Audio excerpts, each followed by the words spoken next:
how do I get what I want to have versus what sort of person do I be? What state of being am I? How do I operate day to day so that the finish line sort of comes to me?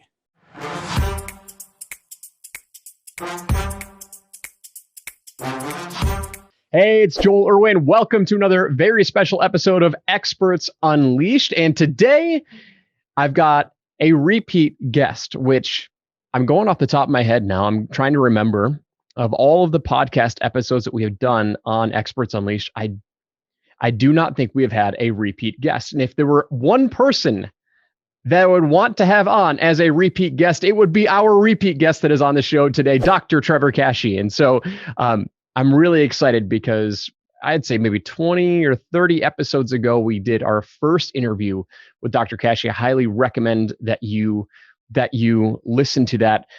But to bring you up to speed with who Dr. Kashey is, Dr. Kashey has been my nutrition coach, my personal development coach, however you want to call it. I mean, this is one of the smartest men that I've ever met. And on our previous podcast, we went deep into kind of his origin of how he got started in this business. Now, Dr. Kashey, I'm gonna go off memory here. I'm gonna kind of build you up on a pedestal. I want you to correct me if I'm wrong with any of these stats, but I believe you are the youngest do you call it doctoral candidate or youngest PhD in biochemistry in the history of the United States? Is that correct? I think maybe in the US, I'm probably was the youngest at the time. At least I think I completed the requirements when I was like 21 or something like that. Okay, so completed your PhD by the age of 21, which at the time, you completed your PhD in biochemistry, which at the time was the youngest person. I know, yeah. I don't recommend it to anybody. Bottom line, this dude's wicked smart. I'm excited to have you back on, man. It's always a pleasure to catch up with you.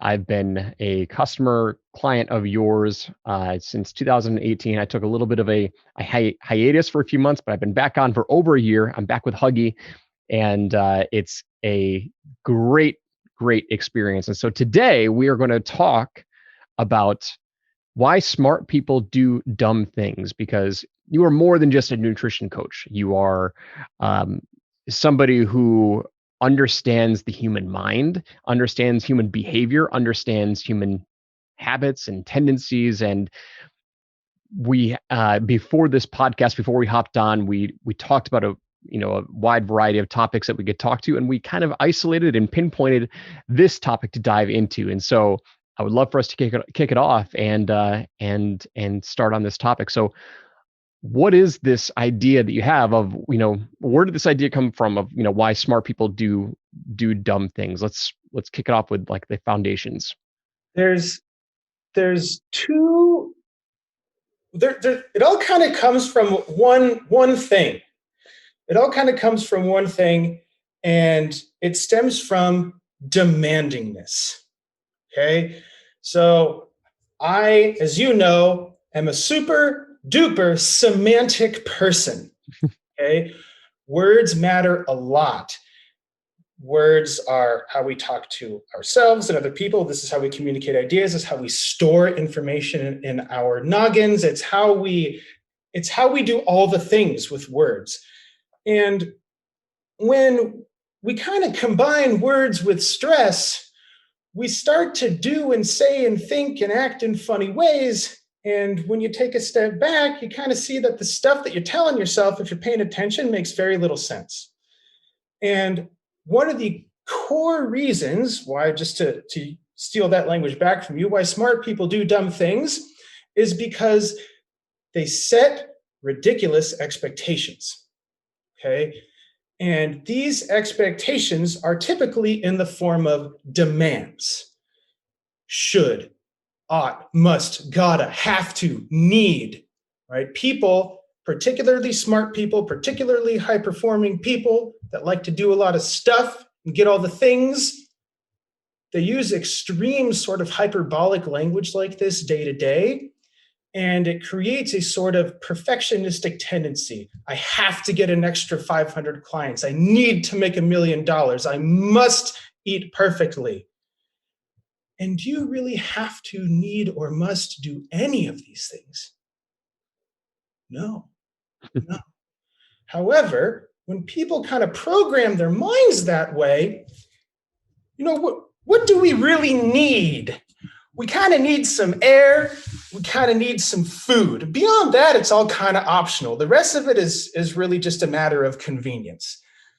When we start telling ourselves we need to do things, we must do things, we have to do it, we're kind of setting ourselves up for what I call an or else. So we set up a perfect world scenario where I need to get an extra 100 clients next quarter. What does that set us up for? It sets us up for a yes or a no, a black or a white, a succeed or a fail, right? So this is essentially the backbone of black and white, all or nothing thinking. Does that make sense? So I guess that's a long-winded way of saying, at least to get us started, that smart people do dumb things because they set an expectation and then they add the sort of subconscious or else. So I need another 100 clients or else I give myself permission to do something silly. So they kind of define their parameters as a binary mode of thinking without realizing what that does to their situation, right? Yes, it's win or lose. Yes. That's it. That is it. There's zero in between. And when you set yourself really high expectations and then say, I expect to do this, which is essentially a perfect world scenario, or else I am a failure, well, then it starts to breed sort of strange stories that we kind of confabulate. We start to beat ourselves up. We start to get frustrated.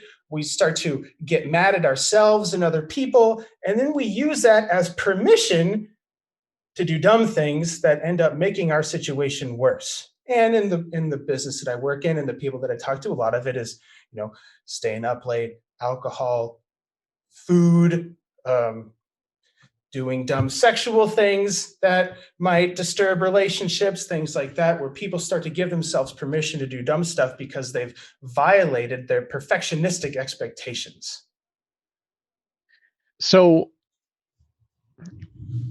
permission to do. Okay, so let's break this down a little bit, right? Is permission a bad thing then? Meaning like I give myself permission to do X, Y, and Z because I failed, right? That's a big question. Permission is just something that exists. And so when I talk with people, especially smart, mathematical, analytical people like you, we kind of throw good and bad out the window. And we think in terms of, is this decision I'm about to make, is this thing I'm going to do, is this going to get me closer to where I want to be or further away? And we throw good or bad out the window. Sometimes to get to where we want to be, it makes other people cranky. That's different than it being good or bad. And sometimes we get really frustrated and we want to go away from that frustration. And we want to get away from the frustration. We have urges to do less smart stuff and more dumb stuff. But to answer your question, permission is just a necessity of it's just cashing in an urge we have into an action. That's essentially what that is. That's just the word. That's just kind of the term I put on it. Yeah. So So if I'm reading between the lines here, instead of using permission, then we need to analyze our decisions based on the direction that we're heading, right? Is this going to go left or right? Is this going to go closer or further away? So on a day-to-day basis, absolutely. Is this thing I'm about to do more likely to help me or hurt me? I feel like if we made decisions this way, and we honestly did that, things would be far simpler. And the confusion comes into play with this sort of demandingness we have of I must do these things, I need, I should, I have to, because we start to project into the future like, well, what if? And then we start to work ourselves up. And when we work ourselves up, we get frustrated. Again, we start to beat ourselves up. And Some people end up getting things like analysis paralysis, et cetera, et cetera. But really what ends up happening is that when people think that their expectations will be violated or their expectations are violated, they get frustrated. And when people get frustrated, because I actually use frustration as an event rather than a feeling. A lot of people consider frustration a feeling. I actually use frustration as an event that blocks us from something we want. And so we get frustrated, and then instead of using our big old noodles and acting practically to resolve the problem we have, we take this frustration and we upgrade it. We take this practical problem and we upgrade it into an emotional disturbance. And this emotional disturbance is what takes our big fancy brains and turns them upside down and makes it easier for us to start doing dumb stuff. Let's turn this into like a real world application, right? Yes. So for your TKN clients, right? Trevor Kashey nutrition clients, like where do we see this happen more often than not? Is this like when you're onboarding a client and you're going over what your big goals are, or you're going over like, hey, why did you sign up with us? Why did you want us to help you achieve your nutrition goals, your healthy lifestyle goals, right? Do you kind of discover this on the onboarding process, or is this something that you kind of discovered during like the progression path of like, okay, great, now we're starting on week 1, 2, 3, 4, 5, 6, 7, week 20. Where do you see this happen more often than not? That's a great question. That's actually a really good question. So in most cases, we can kind of assume it's happening all the time, and I'll tell you why. Joel, you know that if you want to reach your goals, you eat X amount of calories and you exercise X amount of minutes at Y intensity. Okay? You know that if you do these things, you will get closer to your goal. And yet, sometimes you make decisions to do other things instead. Okay? And this is because there is some expectation that you had of maybe I wanted to get results faster. Maybe I thought it would be easier. Maybe I thought that my food was going to taste better, whatever it may be. You had some expectation that was violated. And because it was violated, you worked yourself up and gave yourself permission to do something else instead. So the more classic example is what I like to call the fat perfectionist, like the fat perfectionist paradox, where there's plenty of really high performing, super intelligent people that are educated to the gills. And since they know what they quote need to know, they're doing other things. And if they are acting against what they know is a smart thing to do, then they are acting against it because of some expectation they've set that are violated. And so in this context, for a lot of people, it's, all right, I have this plan. I must do this plan perfectly. I have to exercise every day. I have to eat these calories in this amount with these distributions and perfect nutrients, or else. And so it all hinges on this. I set this perfectionistic demand of myself. I'm going to follow this diet perfectly. Exactly. I'm going to exercise perfectly. Exactly. And if I don't do it perfectly or exactly, that activates this or else. And that's where the person with the perfectionistic tendencies, like most super high performing expert smart people are, that have really high expectations of themselves, where if they meet an expectation that's expected and if they fall below an expectation, it's a goddamn disaster because there is no good. There is only things that are okay and things that are failing, right? That when something deviates from an expectation, they work themselves up, and then they work themselves up to the point of, I can't stand it anymore. I'm a piece of crap. It's this person's fault. I'm a failure. This can't be happening, right? You start making up stories. And in these stories is where we end up inserting permission to, well, I may as well just eat a whole pizza then. Since it's not working out the way I demand it worked out. And so basically, if a person is intelligent enough and grasps concepts intellectually, if I eat fewer calories, right? If I exercise more, if I know that I'm in an energy deficit, my weight will decline. Acting out these things, making good on these concepts, is a matter of the expectations that people place of themselves and other people and the world. And if any of those expectations deviate, they upset themselves and then do dumb stuff instead. And then when they do dumb stuff, like we all do, we beat ourselves up for it, which then works us up even more. We end up doing more dumb stuff. And then a lot of people end up spiraling. And so people who can kind of keep it together in the context of business, right, work with a lot of high-performing entrepreneurs, and they can kind of compartmentalize their business away from everything else. And all these other things in their life kind of end up suffering, and they focus heavily on what's going on in their business because maybe they're better at setting expectations here and worse at setting expectations over there. And when their expectations over there get violated, they go away from all of that pain and angst and frustration and then focus more on the business again.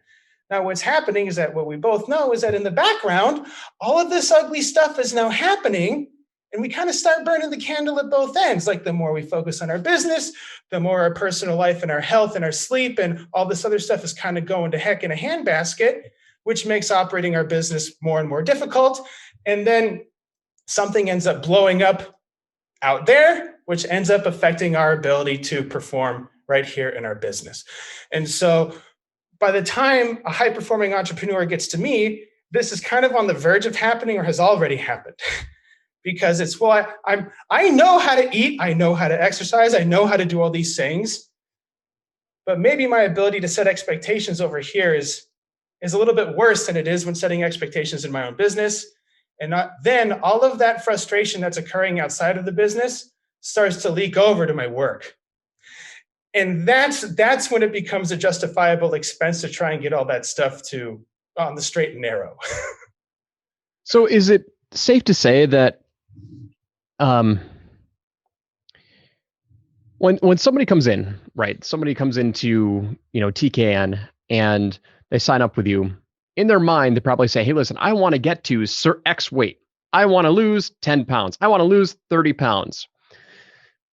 Are you saying that's now the wrong way to kind of think? Or do we have to change that thinking and changing the way in which we view how we want to achieve progress? Or am I thinking about this wrong? Do we not want to set goals and rather set kind of like daily actions? I don't know if I'm asking the question clearly. I think what I'm talking about. So okay. On the front end, since we're on Experts Unleashed, in the context of the sales process, the only thing that I care about as Dr. Kashey is that this person gives a damn about changing. Yeah. That's it. That is literally it. If I know this person raises their hand and says, hey, Dr. Kashey, I want to be better, the rest of the story to me is whatever. All I know is that this person wants help to be better. And since they're stuck in whatever position they're in, whatever story they're telling themselves or they're telling me is kind of confabulated, right? They make something up to make sense of the position that they're in, and that's okay, we all do. So the only thing that I care about is, hey, Dr. Kashey, I want to get better. Now, after a few hours of talking on the phone and a few weeks of collecting information, that is when we start talking about really things like goal setting. So if a person calls me up and says, hey, I want to lose 30 pounds, what I hear is, I want to be better than I am now. Mm-hmm. And in order to make sense of that, I have placed a number and a timeline on these things because that's all I know how to do. And so from that standpoint, it's all well and good. As the weeks go by and we start talking, the conversation is far more philosophical than it is intellectual because people already know what they want, and they already kind of know how to get it. And the difference is making that happen. So really, it ends up becoming a conversation of being instead of having, if that makes sense. Yep. People want to 100%. Have a result. And so there's a lot of, what do I do? What do I do? What do I do? What is this like? And instead of how to live. And so it is helping a person transition from what to do to how to live. Because when we operate in the context of having things, we kind of think like, I do X, Y, Z, elemental P, I put the combination in, get the result out, and then it's mine to keep forever. And biology just kind of laughs at that every time.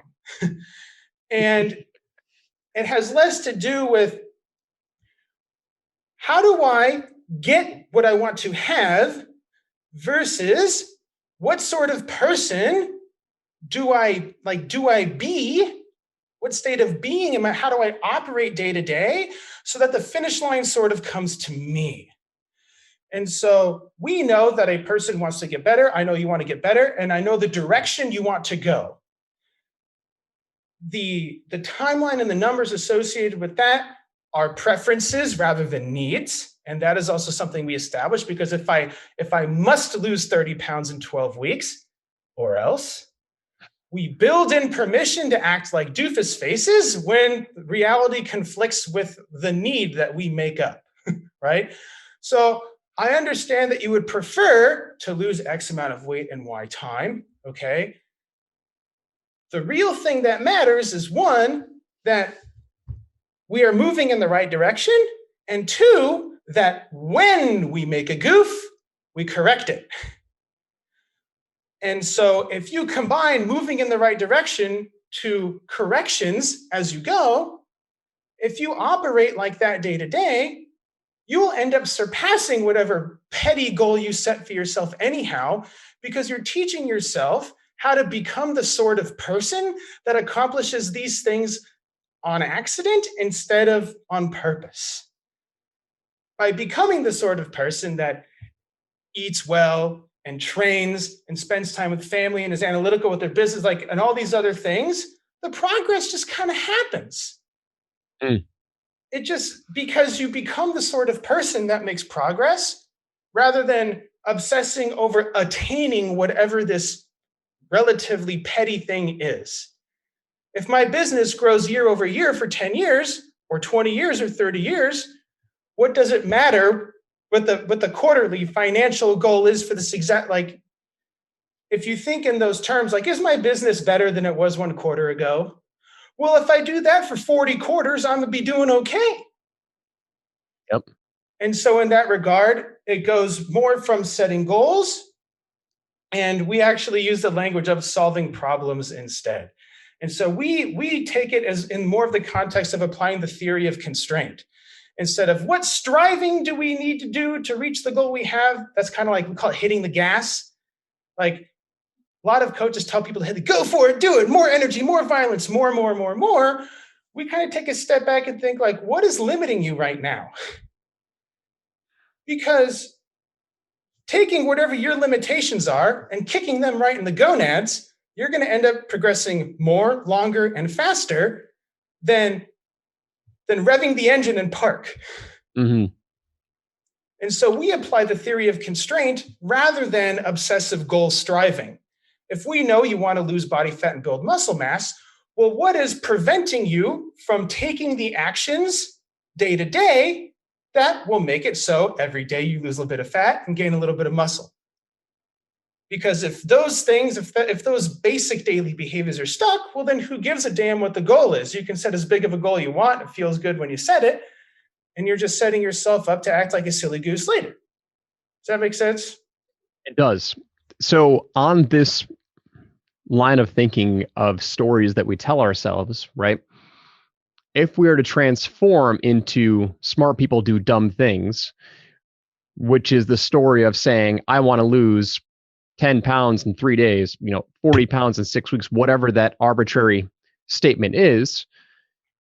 Now that we know that that's setting us up for failure because it's that or else statement, right? What is the language that we want to shift in our mind? How do we want to retell that story in a more effective method that doesn't set us up for binary, red light, green light, success, failure, white or black?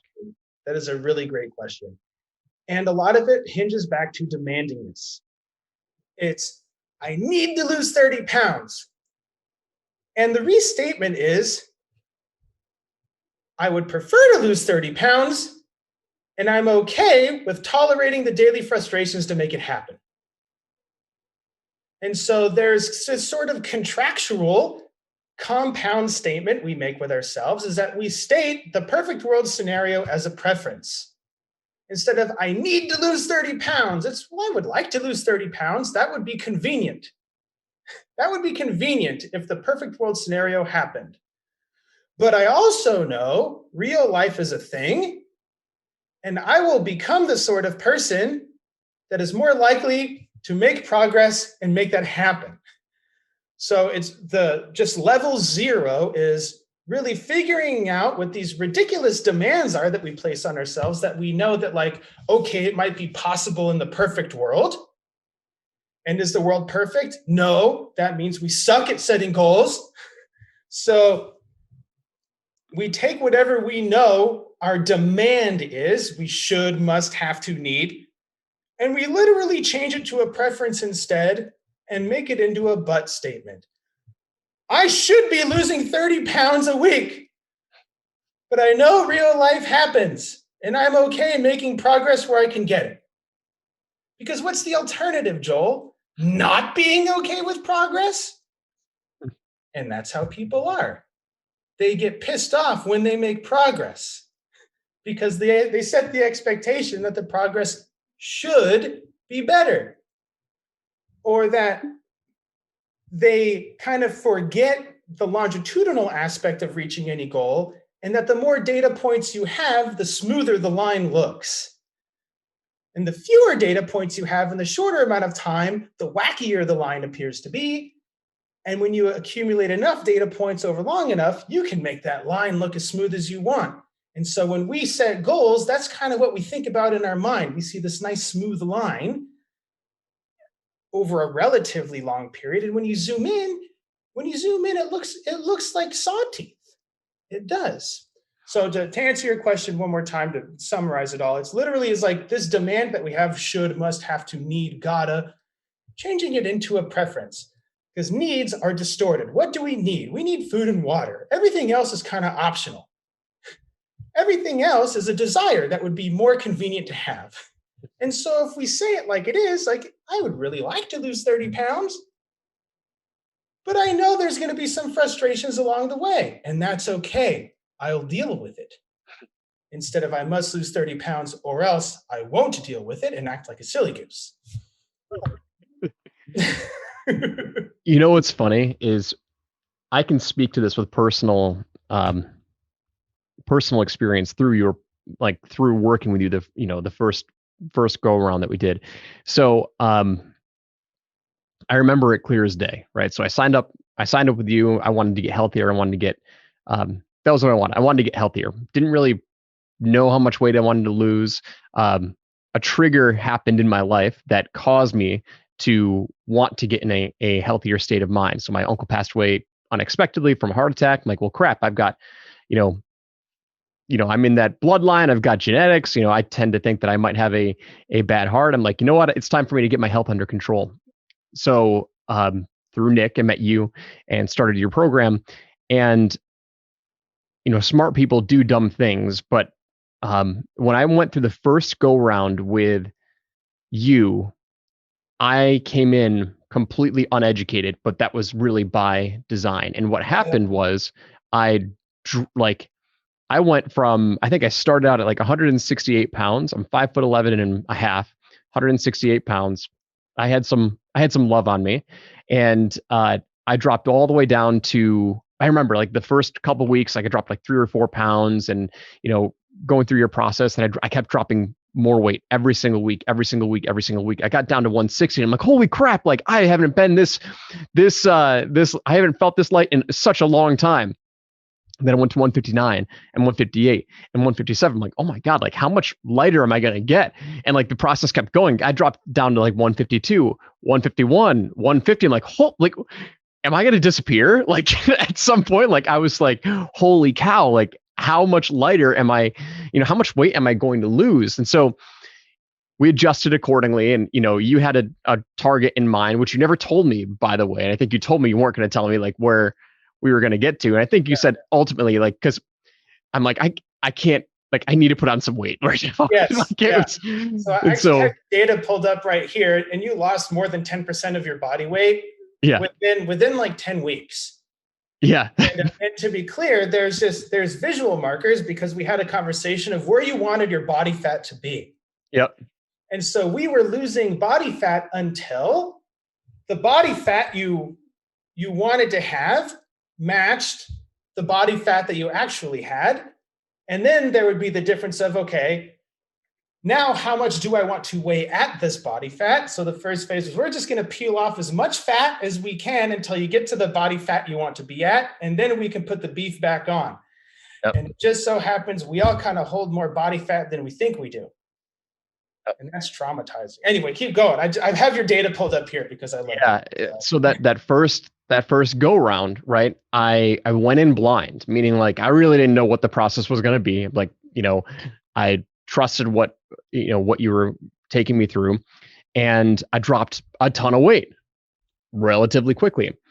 Then we changed course, put it back on, and things happened, and I ended up getting back up to like that 165, 168 range. Mm-hmm. I paused our agreement and I restarted because I'm like, God, shit, I don't want to do this again. Like I hit that breaking point. I'm like, come on, I want to get back down to a healthy weight.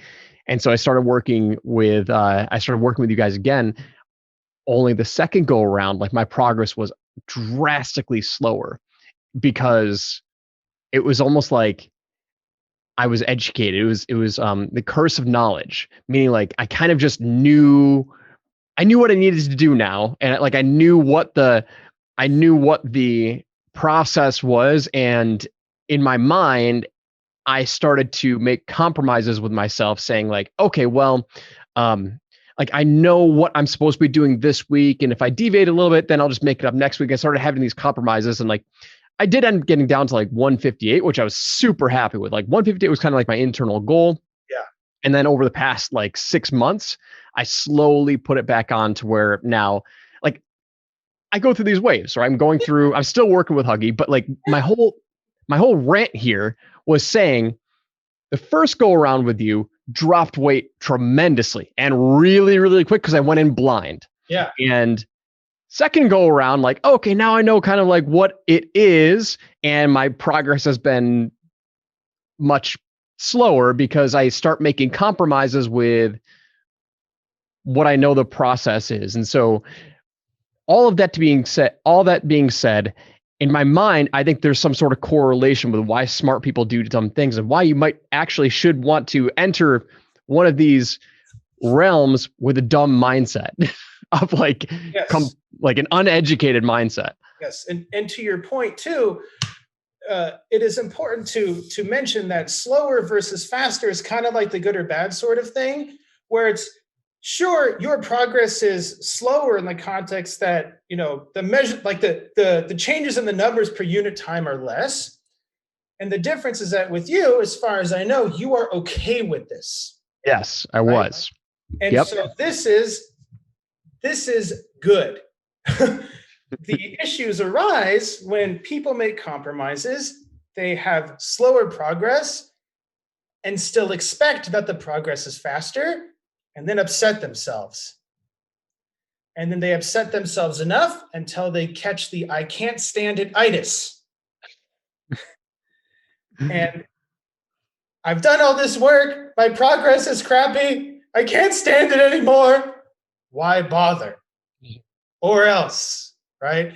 And so your second come around is like the curse of knowledge. I'll put that in quotes. It's funny. Is that you are compromising is kind of a strong word in this case. You are aware of your own limitations. You have an operational understanding of how the program works. And so you can kind of coach yourself at the rate that you are comfortable with. Yep. And you are okay with that. Yep. And for that reason, I think it has helped you to stick around longer and kind of make it your own. Yep.